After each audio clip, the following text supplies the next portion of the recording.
So I've got Joseph here today with us. He's graciously agreed to join us for one of our first interviews.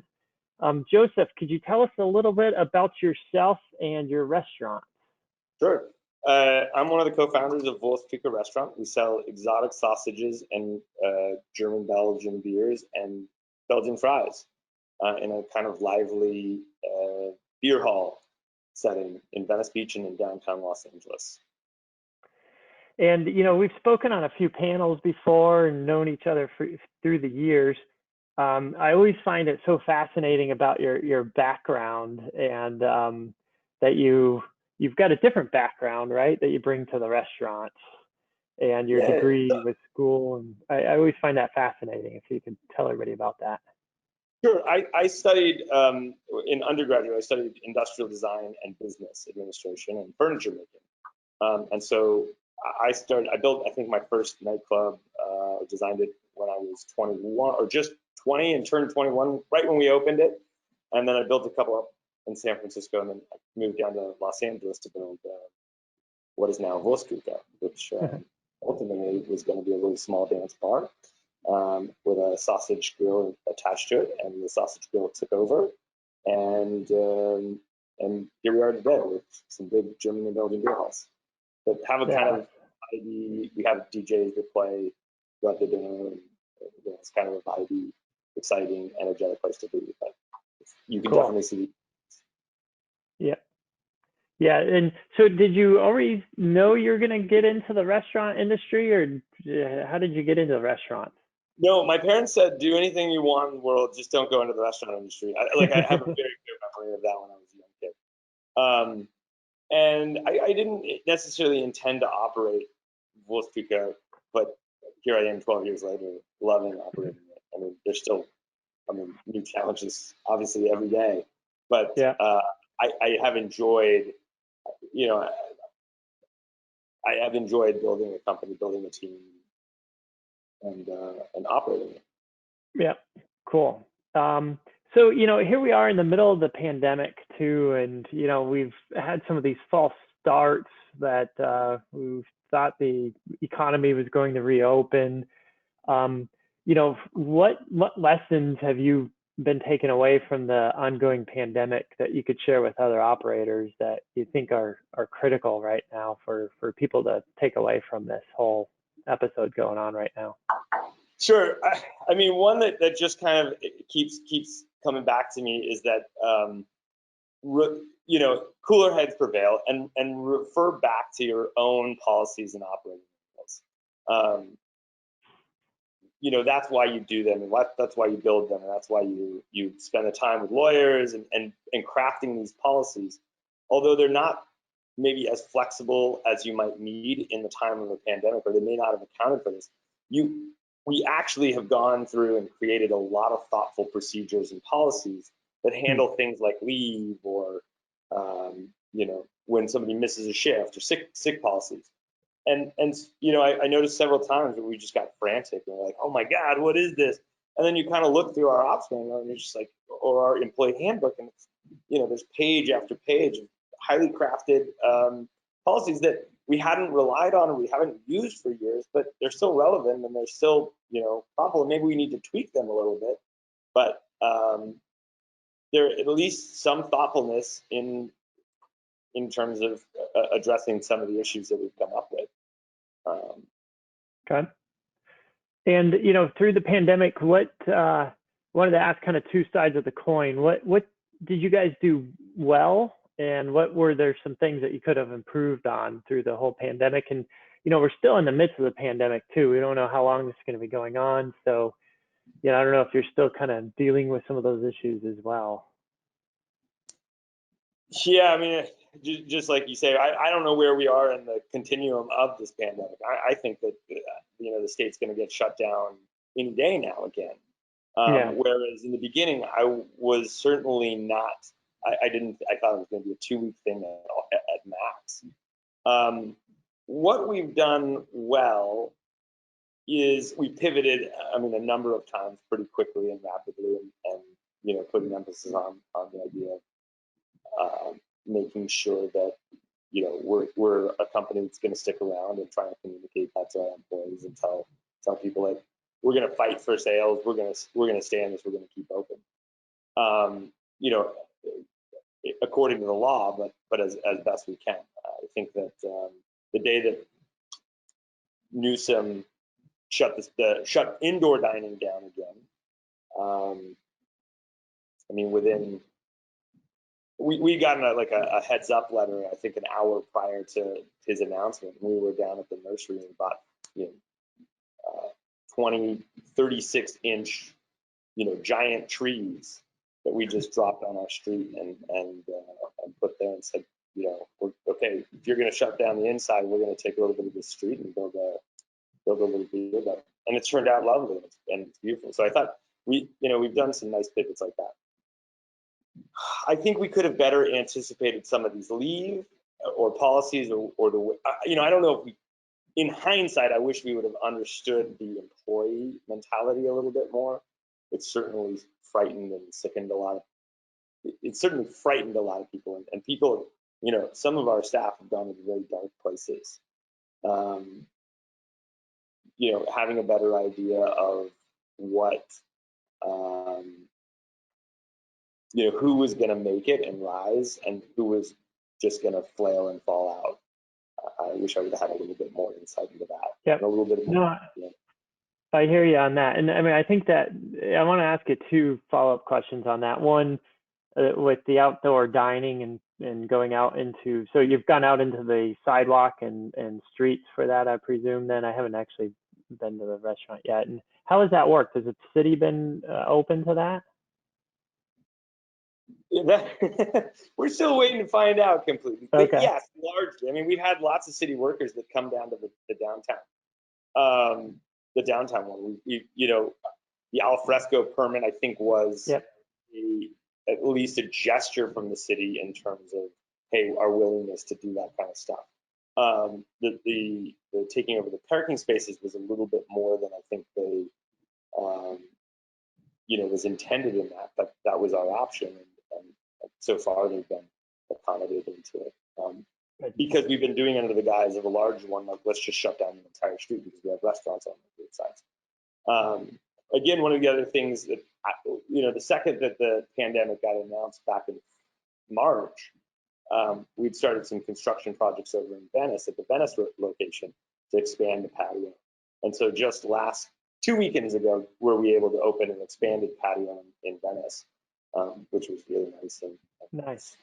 I mean, Nice. I was down at the building department today. The city is just still very, very challenging. They've built such a bureaucracy to get a permit or a plan for something through. So that I don't think that's improved at all. But and it has only become more challenging. Okay. And then on the employee front, I mean, it's interesting you bring that up. I've had some clients call and, it's been difficult with employees, like just the morale. And then on the management side too, are you dealing with burnout with everybody working? And then on the, with the reopening, closing back down, readjusting, it's been difficult for a lot of operators to deal with this, and the managers gearing up to reopen, and then all of a sudden have to be shut down. Are you guys dealing with like burnout and just kind of the mental stress on this? Are you seeing that, and how are you dealing with those types of issues?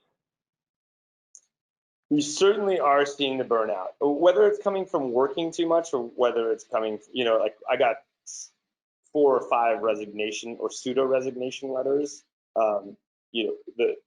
within hours of Governor Newsom's announcement that he'd be closing it's certainly gotten to people's heads. And we have a policy of everybody has to be available for 5 shifts or more a week, which, I could kind of debate whether that's good or not. In sort of the reset, because we ultimately had to furlough a lot of employees and then lay off everybody, and then we've gradually been either rehiring or re-onboarding or rehiring new employees. And I think that second batch understands the sort of risks, or is desires to work in public facing establishments, so they're a little bit more adjusted to that. Okay. But dealing with it, it's each person's a little bit different. We can kind of walk through and say, hey man, these are the safety and health methods or policies that we're putting in place to protect you. Others, we just have to say, man, if you don't feel comfortable, we don't want you to be on the schedule. So call it, and we won't hold it against you. Come back, let us know when you feel like it's safe to come back to work and you feel comfortable. Yeah. And on the flip side, have you been telling employees like to take some time off here lately, or recharge their batteries and come back? Have you had that issue at all, or people just working too much, or not being able to kind of regroup? I mean, I did get. I'd say that the real burnout is on our management team. Yeah. Actually, that's probably one of the things that I wish that we would have done a little differently, is that we, in the original phases of this, we kept our core team as our management team, and thinking that those are the people that we need to rebuild the restaurant on, and put them in positions of like grill cook and working so that they keep their hours going. And they are probably not the best people to keep in those service positions. Like, managers are good at managing, but maybe not working a 12-hour shift in front of the grill. Yeah. So reassessing who we kept on as that core team would have probably saved us something. And then the other thing is, the managers didn't really, I guess nobody knew, but we probably could have pulled them out of those positions and started hiring those positions for the managers to manage, even though we needed to be really trim. They could have gone back from an an execution role to a more operational management role a little sooner. Okay. But I'd say the biggest level of burnout is in our managers and the owner, myself and my partner. Yeah. No, and I mean, before we started here, I was talking to you. I'm taking some time off too, and just been a long year. And when COVID hit right in March, normally take a spring break, some time off there in April, and we didn't do that. And then there was the stress of all this going on, and so here we are into July, and no real vacations. And then on the flip side, though, too, with like the attorneys from my firm were saying take some vacation. Nobody wants to take any vacations. There's not a whole lot to do. Right. So it's tough. Yeah, tough to get everybody out. But so on the marketing side of things, are you seeing some opportunities to get new clients, during the pandemic with takeout, and how are you viewing that? How are you approaching that? And then I'll wrap it up here soon. I want to respect your time. Okay, so you were asking about the marketing. Yeah. So. Yes. So largely our strategy of marketing has always been to just like market to the customers that you have right there and right then in front of you. Like, that's the best strategy that we've had. We have branched out a little bit, and I can get into that in a second. But we have noticed that we have a larger number of guests that are coming in that are first-time guests, which actually kind of surprises me. But that's a huge opportunity for us, whether it's because we're one of the only places that are open or that have a patio. I'm not totally certain, but we're obviously not doing as much of volume as we used to do, but the majority or the makeup is largely skewed to new customers. We've tried to get on those blogs and of the patio lists that are out there, or and a little bit of Instagram, but I think it's largely our customers that get out there, share a video footage of their experience there through Instagram or TikTok or whatever, and then that turns other people on. So nice. Ultimately, we try to nail those experiences while you're a guest. Okay. Yeah, and then so is that more just the long term, your volume's down, but long term just trying to get new clientele, and hopefully they'll come back once we're back to normal and grow your clientele. Correct. Okay. And so, you know, what are you seeing for the rest of the year, and what are your plans for 2021 at this point? Do you have any outlooks on that you could share with everybody? Yeah, so we've been waiting for a correction in the real estate market for a long time, and had no intent, had no idea that it would come in this sort of form. But we've been, cash piling or piling on. We've been stockpiling cash, and I've been waiting for this other restaurants to kind of peel out at the minimum wage break, or some great deals to come on the market. And so that's what we have planned. Once we see a little bit of light at the end of the tunnel and some stability, we're going to try to start making some expansion plans. For 2020, or for the remainder of this year, and I'm really mixed in what that is. I think that the market's kind of split into thirds of who's going to come back. And I think there's a third of the population that's ready to come back to markets right now. A third that's a little bit, trepidatious, but will come.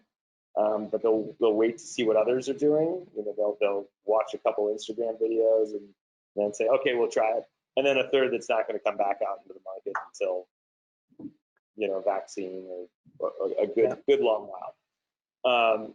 So, I mean, I think we definitely have that first third that's out there and that's coming, and that second third we're trying to make as comfortable as possible and encourage them to come out. But I think the big wild card is on what is California going to allow us to do, and Yep. How much cold water they're going to throw on consumers that want to come out. Yep. No, that's the big question mark. So, so are you just kind of wait and see approach then for your business and just kind of riding it out? Do you have any plans, or can you plan for anything like this? Yeah, we're going to continue our expansion of the patios. We did a bunch of remodels that for the last 4 months, we've just kind of gotten through and finished. We've refreshed all the kitchens and the back of house and the customer area. We finished a lot of furniture. So the restaurants are looking totally primed and great and ready to open again to a fresh new Cool. faces. I think we're going to continue down the path of refining our to-go operations, because this is a big kick for us to develop new packaging and make it easier and more efficient for us to wrap to-go orders, because that certainly seems like a big shift that will stick around for a while. We've been looking at a commissary that could help us widen our delivery area as well. I think that'll probably be our next step, instead of a brick and mortar store that would be open to the general public. Maybe it has the possibility to open to the general public, but more so to extend delivery radius, and then support the two existing stores. And then and we haven't deployed them yet, but we've been testing and developing the kiosk software to just take another human interaction sort of out of play, because we're so short on staff. Even getting people to come to work right now, it's very challenging. Okay. And so if we could have a little bit more assistance and one less labor position, I think that at least as a backup would be a good thing right now. Yeah. No, I think a lot of people are going that way. Great. Well, I appreciate you taking out the time of your day here, Joseph. I know you got a lot going on, so appreciate you doing this for us and sharing your insights. So where could people visit your website to learn more about the Venice location and the downtown location? Wurstkuche.com, right? Yep, wurstkuche.com. And I really appreciate you taking the time out today and talking to us. Thanks, Joseph. Yeah, I appreciate it. Anytime.